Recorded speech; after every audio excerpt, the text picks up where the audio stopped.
In every Train for the Win cycle, there's some essentials that you'll see that are common across all of them. And I'd love to say that this is a must-have in every program, but I don't think it is. But I think what's cool about that is that it's what makes Train for the Win unique. Without talking about warm-ups or stretches or skill progressions and other common elements to Train for the Win, let's talk about the bigger picture items. The things that don't change with my programming is kind of fourfold.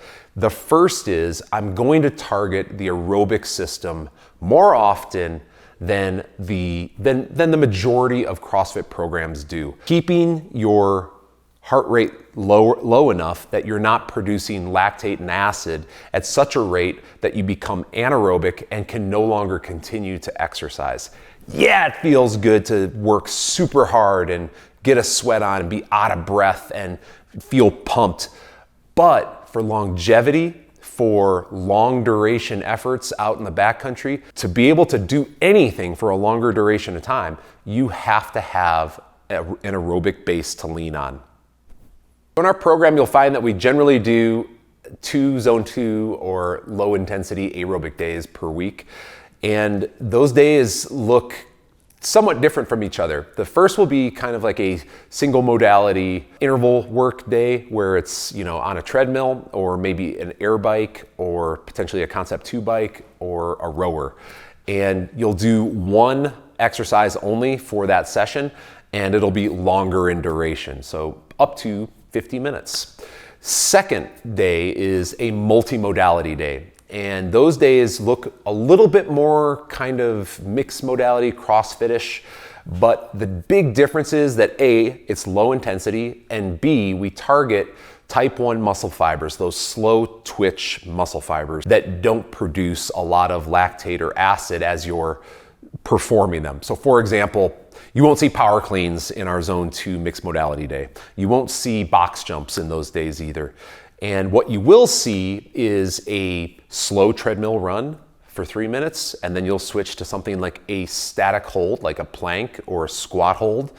And then finally, you'll do some other third exercise, let's call it a peel-off press potentially, that is lower intensity and doesn't produce a lot of lactate or acid. That's kind of what that looks like, and you'll see those workouts twice per week generally. We also do 2 strength days per cycle. I want to say per week, but generally we program on a 6-day cycle, which means we only program 5 days a week, so 1 day spills into the next week. But we do 2 strength days, and generally we try to split that into an upper and a lower. And I'd love to say that we could do 4 of those days per week. Most of us can't handle 4 days of real strength training per week. We split it to 2 days, upper and lower, and we try to split those at least 48 hours apart so that your nervous system is prepared to lift heavy again for that second session each week. What I like about these sessions is that you're able to give your all because there's really not any conditioning tagged on in later parts, unless we add that to the accessory work as kind of a targeted conditioning work, but generally you're going to see that those are few and far between.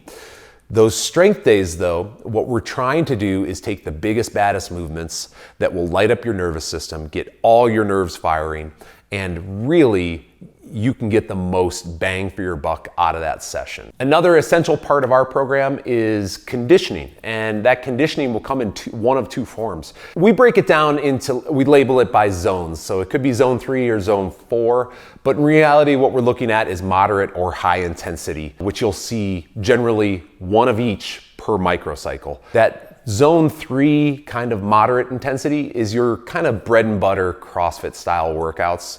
Everybody loves to do these things. They're fun.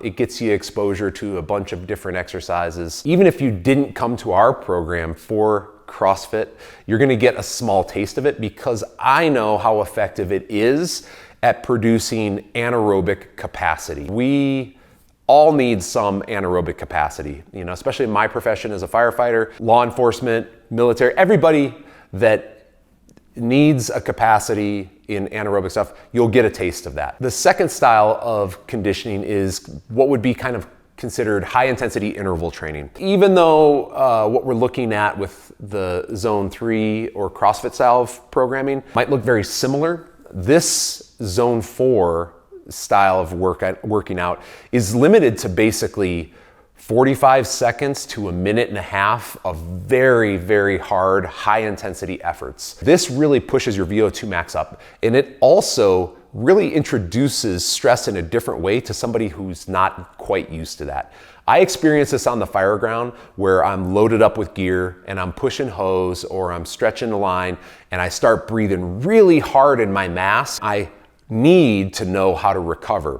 So part of the high intensity interval training days are longer stretches of recovery after these really hard efforts. And this is teaching your body not only how to maintain that high effort during the work interval, but also how to recover during the rest interval. These days are absolutely essential, and we consider both zone 3 and zone 4 something that everybody needs exposure to. The last thing that you're gonna see as an essential part of the Train for the Win program, and it has been for a number of years, is accessory work. What that might look like to people who have seen this stuff is a standard bodybuilding split. It changes from time to time, the muscle groups that we pair together on each day. The most popular format is back and bis, chest and tris, shoulders, and then we'll do legs and throw abs in there throughout. The reason that we use accessory work the way that we do on a daily basis is that, number one, outside of VO2 max, one of the biggest indicators of longevity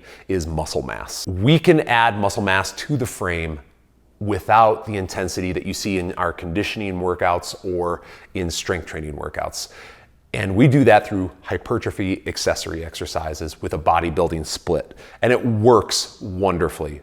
I'm able to keep muscle mass on without doing the same intensity that I used to. Secondly, it also brings weaker muscles that are more injured up to speed so that you can be more resilient, so that I can be more resilient. For example, the quadriceps, vastus medialis, is something that I target on my lower body days because it protects the knee. Calves and anterior tib is something that I really try to build up on my running days afterwards in accessory work because it, again, protects the knees and also the lower leg. Lastly, I'm vain just like everybody else. Muscles look good. Bodybuilding is an effective way to put muscles on your frame. Our program might look different from a lot of other programs, but the essentials that you'll see in our program, number one is 2 aerobic days. You'll see 2 strength days, 1 to 2 conditioning days that look a lot like what people would consider CrossFit. And then lastly, you're gonna see accessory exercises almost every single day of the training days, unless it's maybe one of those longer aerobic days where there just isn't the time to keep the session to about an hour. Take a look at our program. There's a 7-day trial linked below, and you can get an idea of what this all looks like. The cool part is that we tried to overlay a mesocycle over this template. We try to achieve specific goals within a 6 to 10 week period. If you want to see what that looks like, take a look at the link and let us know what you think.